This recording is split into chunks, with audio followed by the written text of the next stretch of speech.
Good morning, my dear students. Today we are going to discuss about closed loop control of electrical drives. Here, before illustrating the closed loop control of electrical drives, here we are taking one illustration as speed control of electrical drive for washing machine application. So here the control technique which I have embedded also consider in red color, that is sensorless control of permanent magnet synchronous motor with flux weakening operation for washing machine application. In closed loop control of electrical drive, the major components are power supply, power converter, motor, load and control circuit. So here as we have taken the application in a common man's life washing machine application, let us first know the functioning of washing machine. The washing machine operation is divided into two cycles, wash cycle and spin dry cycle. Wash cycle is again divided into washing and rinsing operations. Spin dry cycle is divided into load distribution cycle, drying cycle. In between wash cycle and spin dry cycle, there is a mode of operation called drying cycle. So these are the important modes of washing machine: inlet valve, drying hose, water pump, agitator, tub, motor and console. So here, based upon the agitator movements, I am going to explain load profile of a washing machine. Before going to implement closed loop control of any electrical drive, one need to know the characteristics of a load profile. So let us see here the load profile.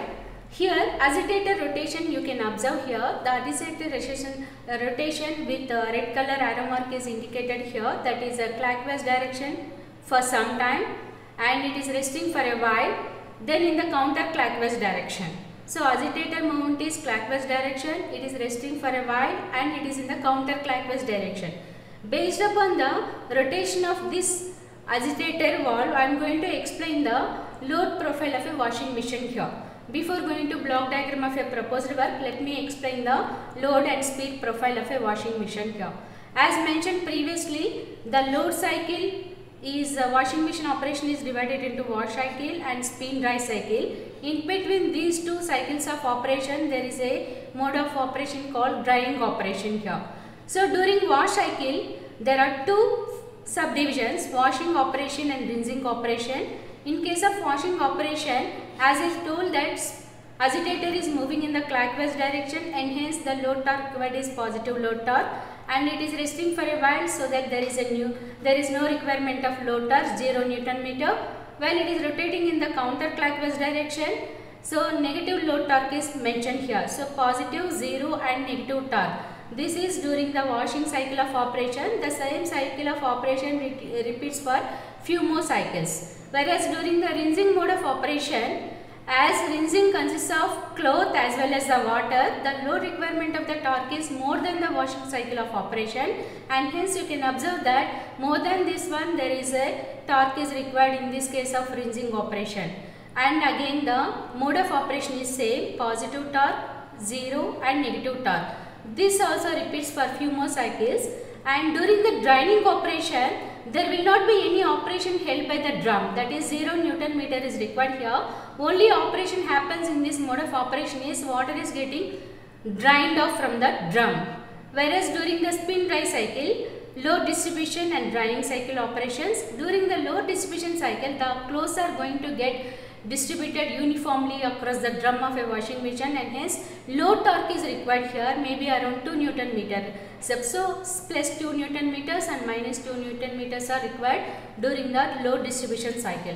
Whereas very interesting operation during drying cycle, you can see that very less load torque is required here. The reason behind this is the whatever water is existing in the wet cloth is going to completely squeezed off from the cloth. Hence low torque is required, but interestingly you can see the speed profile, very high speed is required here. So correspondingly for these cycles of operations, please note down the load profile of a speed profile of a washing machine. During wash cycle, the speed is 300 and minus 300. During rinsing cycle also you can see the speed of a drum, whereas during the last cycle of operation, drying cycle of operation, you require very high speed of operation and hence you require flux weakening control in this control technique. Let me say that here for illustration purpose, the real time of operation may be 50 to 60 minutes of a washing machine. I have scaled down to 2 seconds here. Out of 2 seconds, wash cycle is 60% of 2 seconds, which is 1.2 seconds, whereas spin dry cycle is 40% of the total time, which is 0.8 seconds here. So here with values I am going to explain. During the washing cycle we require plus or minus 4 Newton meter. During rinsing I said that it consists of water also, so we require more than 4 Newton meter, which is plus or minus 6. Whereas during the drying there is no load torque is required, 0 Newton meter. During the load distribution cycle we require 2 Newton meters, whereas during the drying we require even less, 0.5 Newton meter. Here I have plotted drum speed as well as the motor speed also. Drum speed you can observe that plus or minus 50 Newton RPM is required, whereas during rinsing plus or minus 40. During drying there is no speed is required, whereas during load distribution 100 RPM, whereas drying 800 RPM. Whereas that is, you can see that 800 RPM is very much higher than the 50 plus or minus 50 RPM here.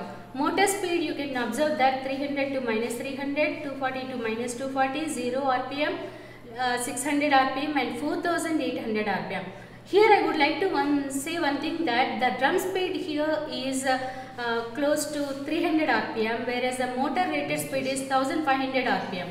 You can see that last drying speed operation 4800 RPM, that is it is more than 3 times the motor speed, which is 4500 RPM. So hence in this drying cycle we require flux weakening operation.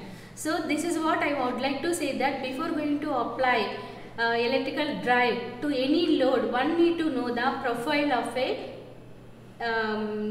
load torque, speed torque profile of a appliances. So here I would like to show once again washing, rinsing, drying, load distribution and drying cycle of operation with respect to the actual block diagram now. Here as I mentioned that the major components which are required is power supply, power electronic converter, which I have used here as the inverter. Then the motor is a permanent magnet synchronous motor and the load is a washing machine here. Now you can see that the red color dotted lines is a special control techniques which I have used here, which is called a model reference adaptive control technique. Using this control technique I am going to sense the actual speed of the motor. Whereas when you see here 3 PI controllers are there, using these 3 PI controllers I am going to achieve the desired speed which I have mentioned in the tabulation. Either it is a plus or minus 50 or plus or minus 300 or 4800 RPM. These speeds are going to achieve using this technique. Here interestingly you can see that MTPA versus flux weakening operation. MTPA operation I am going to, that is maximum torque per ampere technique, I am going to use before drying cycle, whereas in case of drying cycle I am going to use exclusively flux weakening operation, where my motor speed must be 2 to 3 times greater than the rated speed, which is I have used here is 4800 RPM, out of which the rated speed of the motor is 1500 RPM. So this is what one practical example I have considered for today's class, that is closed loop control of a electrical drive. Thank you all.